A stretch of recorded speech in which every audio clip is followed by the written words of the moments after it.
नहीं संविधान के मर्म और भावना को, संघीयता के मर्म और भावना को इंप्लीमेंट क्यों नहीं किया आपने?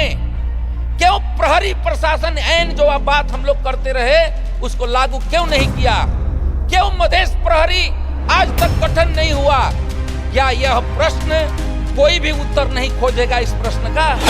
कभी भी यह सरकार इस बात पर ध्यान नहीं दिया कि मध्य प्रदेश सबसे पिछड़ा प्रदेश है, आज के दिन में जनसंख्या में सबसे आगे का प्रदेश का है, सबसे ज्यादा जनसंख्या का प्रदेश है, ह्यूमन डेवलपमेंट इंडेक्स मानव विकास सूचकांक में सबसे नीचे जा रहा है, शैक्षिक अवस्था हमारा दिनादिन नीचे खिसक रहा है, बेरोजगारी में हम नीचे जा रहे हैं, हमारे यहाँ से खाड़ी देशों में पलायन का संख्या सभी प्रदेशों से ज्यादा बढ़ रहा है। इसका चिंतन कौन करेगा? संघीयता प्राप्त करने के लिए लगभग 150 युवाओं ने, लोगों ने शहादत दिया है। लाखों लोग के लगानी और चाहने के बाद यह संघीयता प्राप्त हुआ है। आपके भाषण कर देने से संघीयता समाप्त नहीं होगा। मध्य प्रदेश का हर एक जवान इसके रक्षा के लिए तैयार है। हम मानते हैं कि अभी इस विशेष परिस्थिति के निर्वाचन में गांव-गांव में एक नया पार्टी संघीयता के विरोध में अपना विचार प्रकट कर रहा है। उसके नेता ड्वेल मनस्थिति में एक कंफ्यूजन क्रिएट कर रहे हैं नेपाली जनता में। कोई आता है कहता है संघीयता को बलगर करना पड़ेगा, कोई कहता है कि संघीयता को खारिज करना पड़ेगा। मुझे नहीं मालूम है कि वो नया पार्टी के भाइयों को ये मालूम है कि नहीं कि पार्टी एक सिद्धांत पर, एक गाइडलाइन प्रिंसिपल पर पार्टियां चलती है। उनका गाइडलाइन प्रिंसिपल क्या है? आज जनता के बीच में उन्होंने क्या दिया? क्या उनका पार्टी संघीयता के विरोध में है? क्या उनका पार्टी परिवर्तन के विरोध में है? क्या उनका पार्टी शोषण, पीड़न, उत्पीड़न में लगे रहे हुए जो लोग हैं, जो अधिकार के लिए छटपटा रहे हैं, मधेसी, आदिवासी, दलित, जनजाति, महिला, मुस्लिम, थारू लगायत, क्या उनके स्वाभिमान के विरुद्ध में है? तो एक तरफ यह हमारा लिए चैलेंजिंग और चैलेंज का विषय है। दूसरे तरफ मैं फिर से कहूंगा कि इतिहास का निर्मम समीक्षा होना चाहिए कि 10 वर्ष से, जब से यह संविधान जारी हुआ,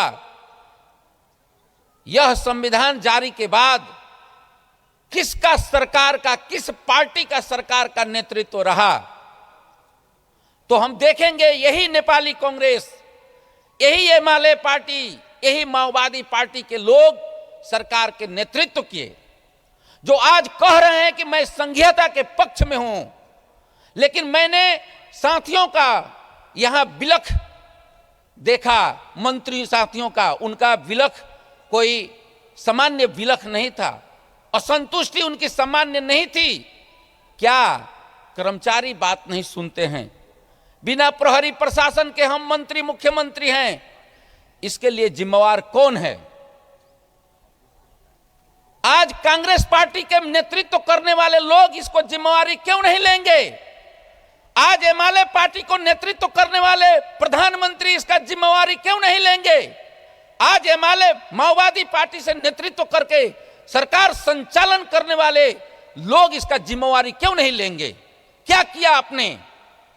क्यों नहीं संविधान के मर्म और भावना को, संघीयता के मर्म और भावना को इंप्लीमेंट क्यों नहीं किया आपने? क्यों प्रहरी प्रशासन ऐन जो बात हम लोग करते रहे उसको लागू क्यों नहीं किया?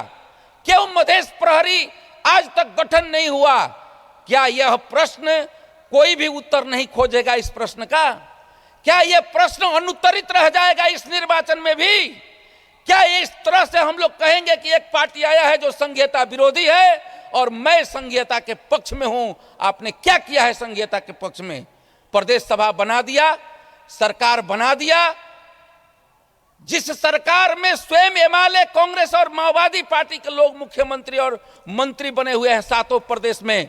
लेकिन कभी भी प्रदेश को आपने अधिकार संपन्न बनाने के लिए कभी भी आपने नीति नहीं बनाया, कभी भी आपने उसके लिए चिंतन नहीं किया। आज वित्तीय अनुशासन का या वित्तीय भाग भंडा का बात हो रहा है। कैसे हम अर्थ का व्यवस्थापन करें, कैसे हम आर्थिक व्यवस्था और अर्थ का वितरण कैसे करें।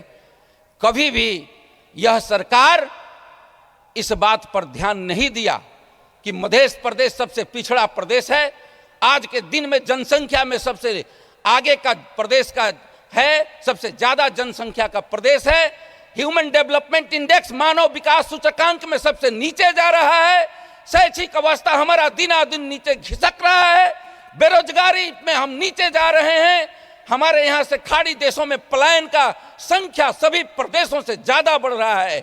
इसका चिंतन कौन करेगा? क्यों नहीं हुआ इसका चिंतन? आज इतिहास समीक्षा मांग रहा है, आज इतिहास निर्मम समीक्षा मांग रहा है।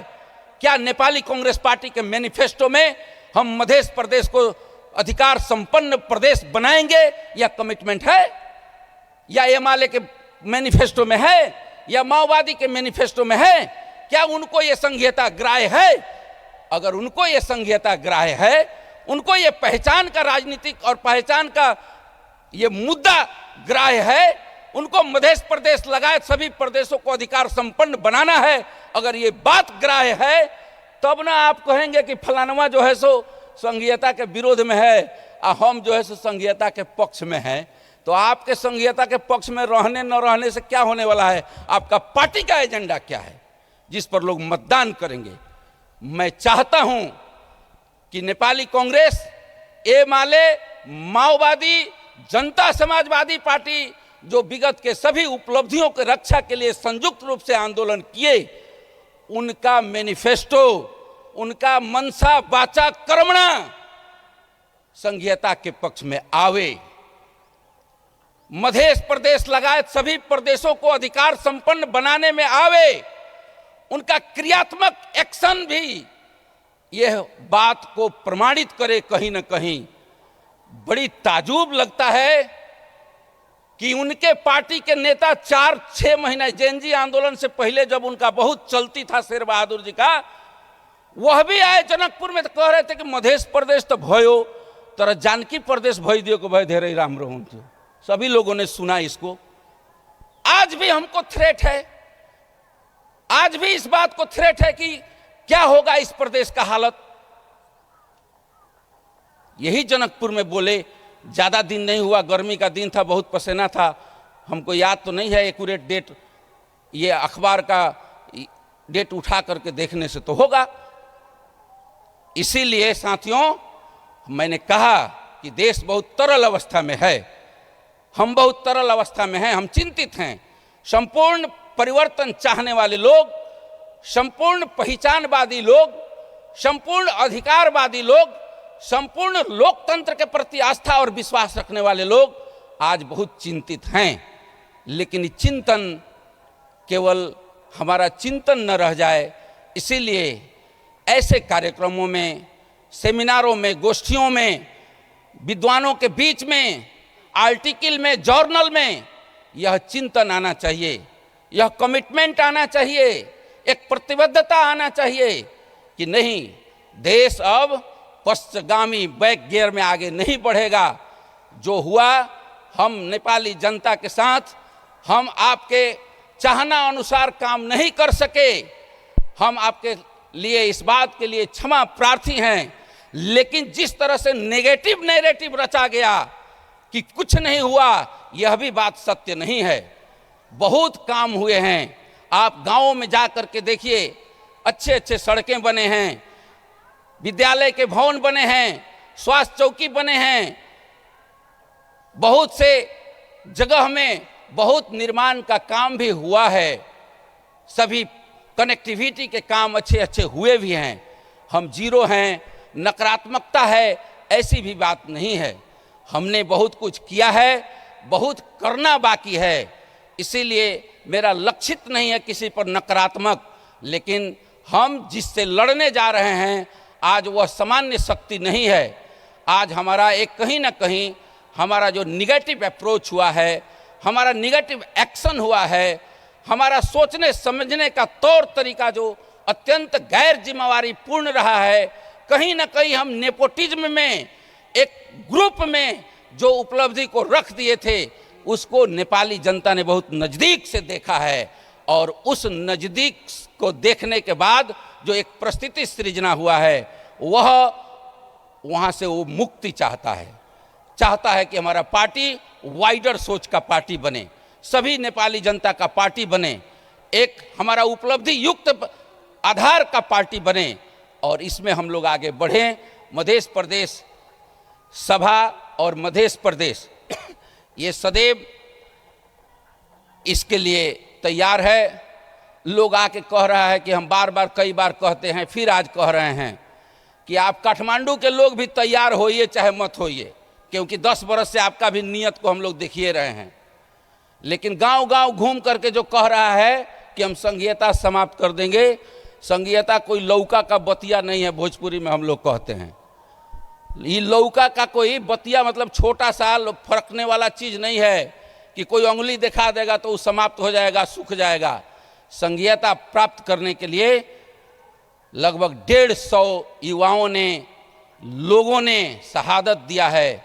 लाखों लोग के लगानी और चाहने के बाद यह संघीयता प्राप्त हुआ है। आपके भाषण कर देने से संघीयता समाप्त नहीं होगा। मध्य प्रदेश का हर एक जवान इसके रक्षा के लिए तैयार है, लेकिन इसका एक सत्य तथ्य पर आधारित एक विश्लेषण हो और इसको आगे दिशा में ले जाएं। यही शुभकामना देना चाहता हूं।